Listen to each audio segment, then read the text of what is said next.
Bonjour, il pleut. Il pleut, il pleut. Bon solstice à tous et toutes. Donc demain, le mardi 22 juin, énergie. Je suis tombée au Yiking sur l'hexagramme la diminution.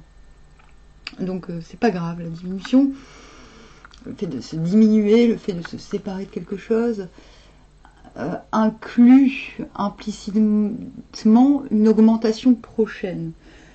Enfin bref, nous avons eu 2 mutants qui nous mènent au 14, le grand avoir. Donc le grand avoir, c'est le fait de recevoir. Donc on passe de la diminution à la réception en un claquement de doigts, en un clignement d'œil. Cela dit, je vais tirer les cartes et je vous lirai les mutants dans la foulée. Donc pour mardi 22. Oh, nous avons le cavalier de bâton à l'envers. Le 2 de bâton à l'envers. Oh, le 10. 2 deniers à l'endroit. Quand même. L'ermite à l'endroit.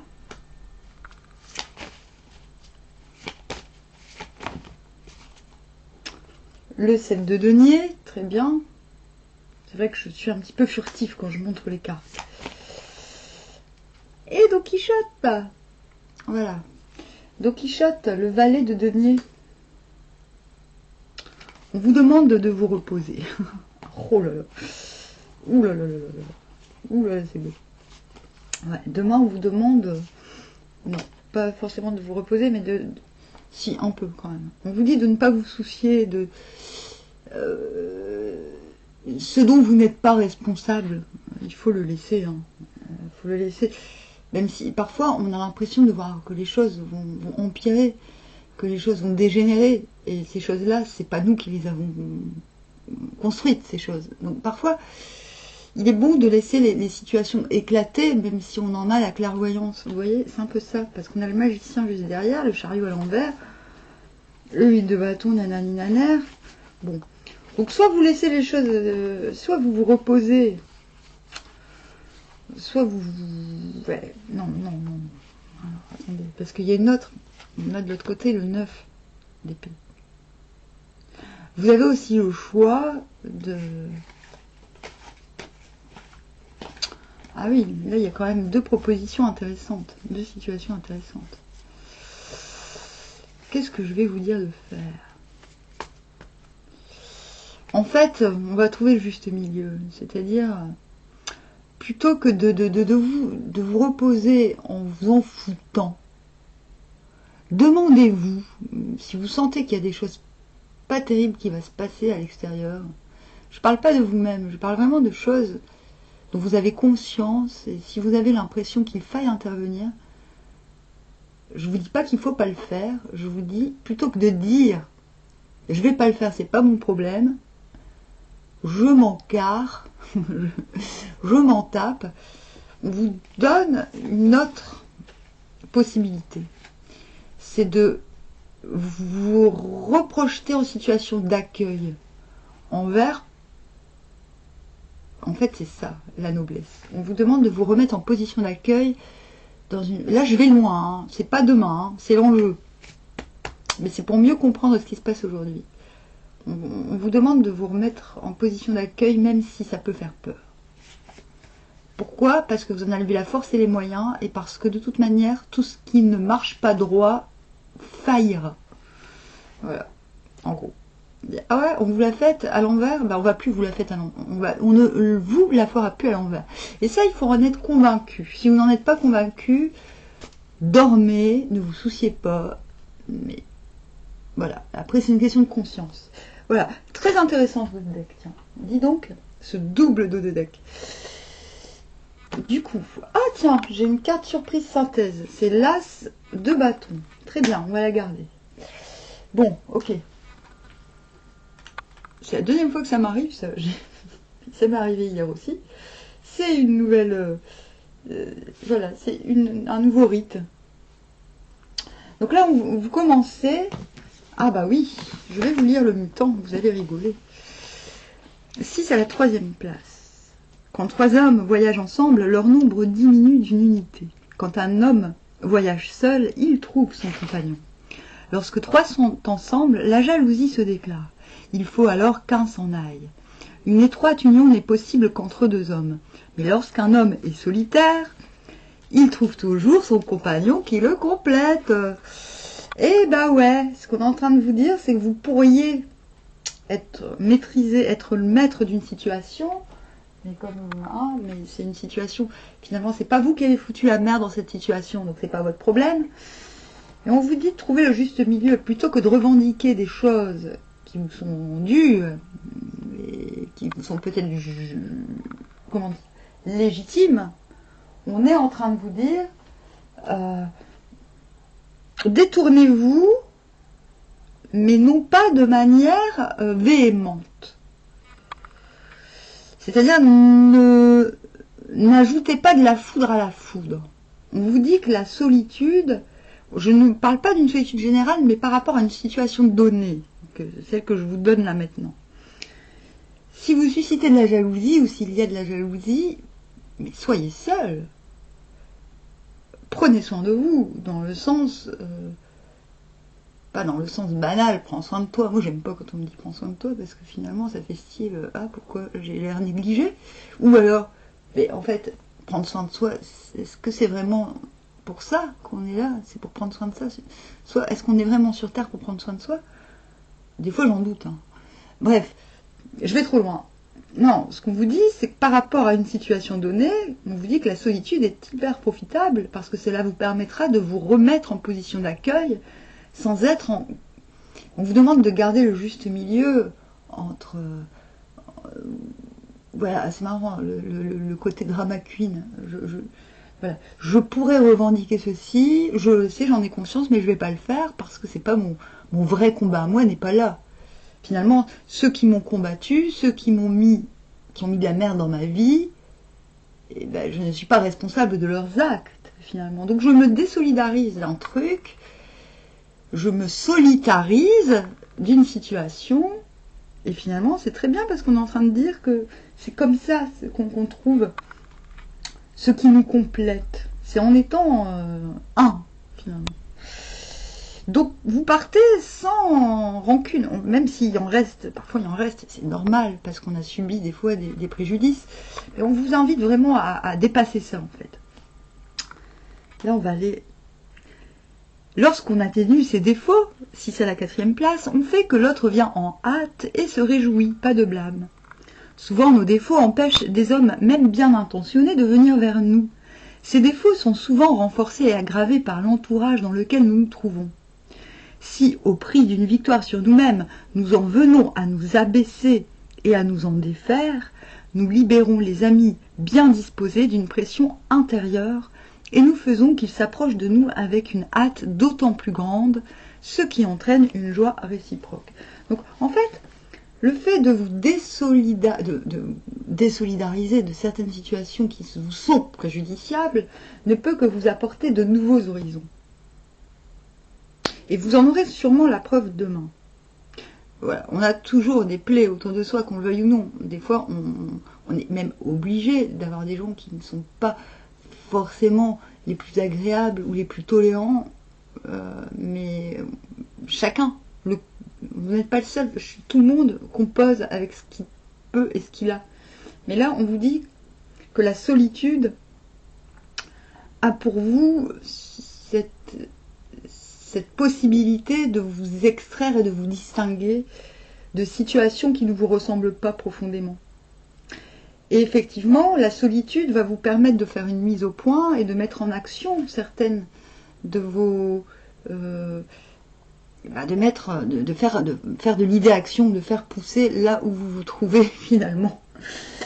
C'est un super jeu, parce que nous avons le 2 de bâton, c'est-à-dire on quitte une situation, même si on aurait pu prendre le pouvoir de manière légitime, pour finalement se concocter un nouvel horizon et se trouver une nouvelle place, ni plus ni moins. C'est quand même fameux.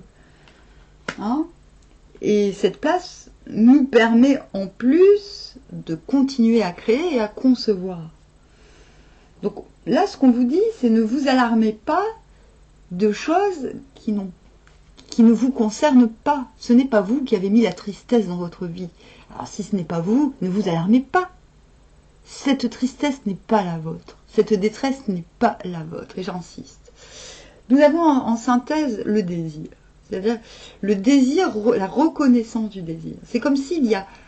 C'est la carte de l'idée action. C'est le fait d'avoir une idée, une vocation, un élan, et de trouver l'écho. Alors qu'il soit concret ou qu'il soit immatériel, des fois on trouve une résonance dans des choses très symboliques. Vous voyez, en tout cas c'est la synthèse du tirage de demain.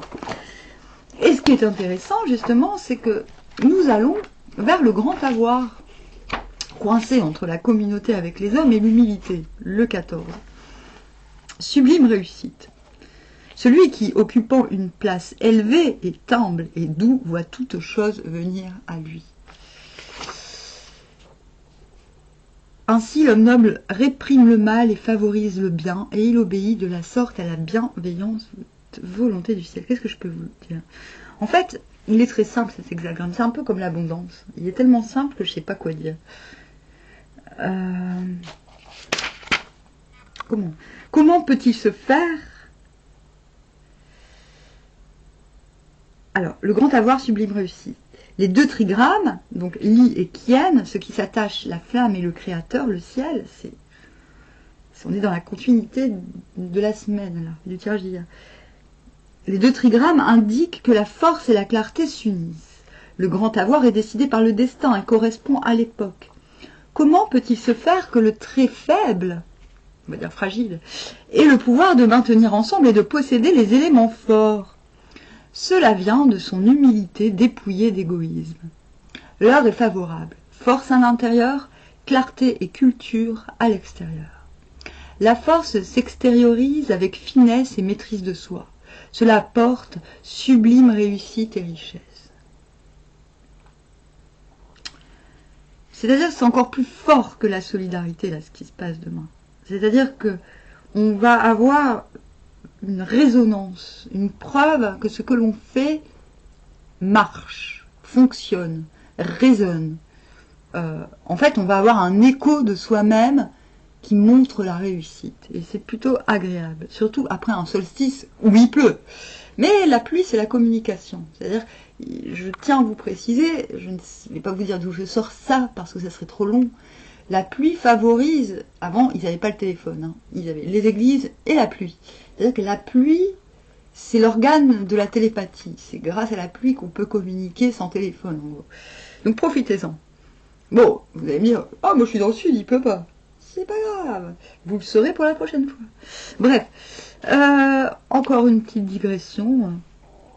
Ça fait jamais de mal. Je sais pas si vous entendez, mon bide fait des borborigmes. Alors, le soleil qui, du haut du ciel, éclaire de ses rayons toutes les choses terrestres, est l'image du grand avoir. Mais une telle possession doit être bien administrée. C'est-à-dire quand on a la clarté, il ne s'agit pas de gaver les gens avec ces clartés, vous voyez.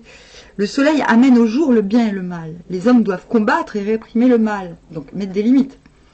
Favoriser et promouvoir le bien. Encouragement. On se donne de la force. Ce n'est qu'ainsi que l'on se conforme à la volonté bienveillante de la divinité qui veut seulement le bien et non le mal. Bon, ça peut paraître un petit peu cuculapraline, mais voilà, nous sommes quand même dans un tirage quotidien. Je ne vais pas commencer à vous sortir toutes les subtilités. L'action qui favorise le bien est indiquée par le trigramme Li, qui clarifie et ordonne toute chose. Quand je dis faire une mise au point, l'ordre dans lequel on va exercer, s'exercer. Mais il va falloir le communiquer aussi. Voilà.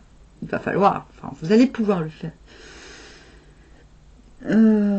Tous deux constituent le décret du ciel bienveillant auquel l'homme noble se consacre dans l'obéissance, le don de soi.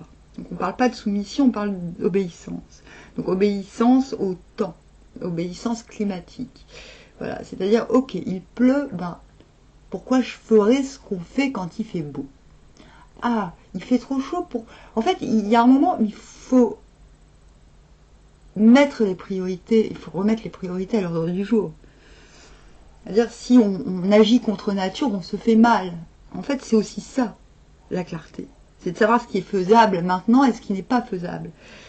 Et bien, c'est comme ça qu'on entretient la clarté.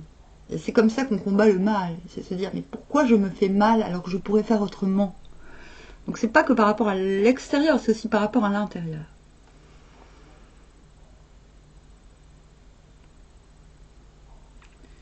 Voilà. Donc, la clarté, c'est aussi le jugement. Le fait de condamner ce qui est mauvais dans les êtres vivants.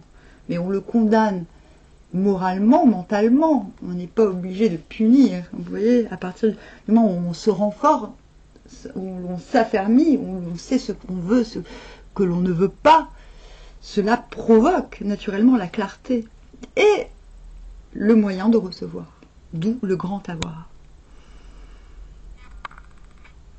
Donc on a la clarté sur ce qui est nuisible et la possibilité de rester éloigné du nuisible. Il y a aussi ça qui est important. Et c'est ce vers quoi l'on tend. Voilà. Donc on commence par la diminution, on diminue ce qui n'est pas possible de garder, on le retire. Et cela provoque un soulagement et une meilleure façon de recevoir. Il existe des difficultés car le grand avoir à une place humble attire le danger. Par suite, des précautions s'imposent, notamment les armes. Toutefois, comme le trait est fort, on peut estimer qu'il demeure exempt de blâme. Donc on vous met en garde sur le fait qu'il va falloir protéger votre avoir. Mais ça, c'est une autre histoire. On verra comment ça se goupille. Voilà. Eh bien, je vous dis à bientôt. Armoire.